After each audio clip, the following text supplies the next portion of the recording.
നമ്മുടെ ദിലീപ് നായകനായി ഇനി വരാനിരിക്കുന്ന സിനിമയാണല്ലോ ബബ്ബബ്ബ എന്ന സിനിമ. ഈ സിനിമയുടെ റിലീസ് തീയതി നമ്മൾ ഒരു വീഡിയോയിലൂടെ പറഞ്ഞതാണ്. ഒക്ടോബറിലായിരിക്കും സിനിമയുടെ റിലീസ് എന്ന് പറഞ്ഞതാണ്. പക്ഷേ നമ്മുടെ ബബ്ബബ്ബ സിനിമ ക്രിസ്തുമസിനെയാണ് ലക്ഷ്യമിടുന്നത്. കാരണം ബബ്ബബ്ബയ്ക്ക് ക്രിസ്തുമസ് തൂക്കണമെന്നത് കൊണ്ട് തന്നെയാണ് തോന്നുന്നു ബബ്ബബ്ബ എന്ന സിനിമ ഒക്ടോബറിൽ നിന്ന് ഡിസംബറിലേക്ക് മാറിയിട്ടുണ്ട്.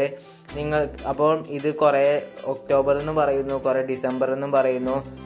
ഇപ്പോൾ നിലവിൽ വരെ ഡിസംബറിലാണ് ബബ്ബബ്ബ എന്ന സിനിമ റിലീസ് ചെയ്യാൻ പ്ലാനിട്ടിട്ടുള്ളത്. അപ്പോൾ മിക്കവാറും ക്രിസ്തുമസ് തൂക്കാൻ തന്നെ ആയിരിക്കും ബബ്ബബ്ബ എന്ന സിനിമയുടെ പ്രധാന ലക്ഷ്യമെന്ന് പറയുന്നത്.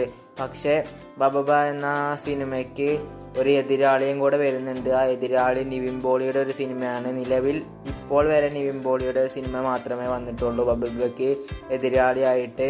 ആ സിനിമയുടെ പേരാണ് സർവമായ എന്നാണ് ആ സിനിമയുടെ പേര്, നിവിൻ പോളിയുടെ സിനിമ.